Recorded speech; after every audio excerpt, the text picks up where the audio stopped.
দিনে যেটা হলো কিছু না বুঝেও করি বা দেন কোনো পার্লারে আমি চুজ করি না, যেখানে ভালো লাগে সেখানেই চলে যায়, কাজ কেমন হচ্ছে না হচ্ছে সেটা তো জানি না, দেন এত কেমিক্যাল ইউজ করে সেই ক্ষেত্রে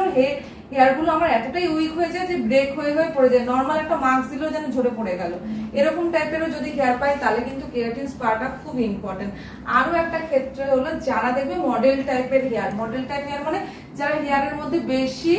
কি করে মেশিন ইউজ করে, কেউ ক্রিম্পার করছে, কেউ স্ট্রেটনার করছে, কেউ ড্রায়ার ডেইলি চালাচ্ছে, কাজের ক্ষেত্রে জবের ক্ষেত্রে তো অনেককেই করতে হয়, যারা ব্রাইডাল শুট করে বা মডেলের অন্য কাজ করে তাদের তো করতে হয়, কিন্তু হেয়ারটা তারা মেনটেনেন্স করে, নইলে কি করে পরের দিন আবার তারা রেডি হচ্ছে, তাই না? হেয়ারটা নিয়েই তো কি করছে, রেডি করছে, আবার ক্রিম্পার করছে, স্ট্রেটনার করছে, ড্রায়ার চালাচ্ছে, দেরি হচ্ছে ব্যাপারটা। সেই ধরনের হেয়ারও কিন্তু তোমরা যদি পাও তাহলে কেরাটিন স্পা করতে পারো। প্রত্যেকটা পয়েন্ট বলে দিলাম, ড্রাই ড্যামেজ ফ্রিজি থাকে, যারা মেনটেনেন্স করে না, খুব কালার করা হেয়ার, সেই ক্ষেত্রে ড্যামেজ হয়ে যাচ্ছে, সেই ক্ষেত্রেও আমরা করতে পারি। আর একটা হলো যে মডেলের হেয়ার গুলো যারা সবসময় মেশিন ইউজ করে, সেই ক্ষেত্রেও কিন্তু আমরা হেয়ারটা, আর যারা এত কেমিক্যাল ইউজ করেছে হেয়ারটা কি হয়ে যায়, উইক হয়ে যায়, যে ব্রেক হয়ে হয়ে বারবার যেন পড়ে যাচ্ছে হেয়ারটা, সেই ক্ষেত্রেও এই কেরাটিন স্পাটা ক্লায়েন্টকে আমরা দিতে পারি।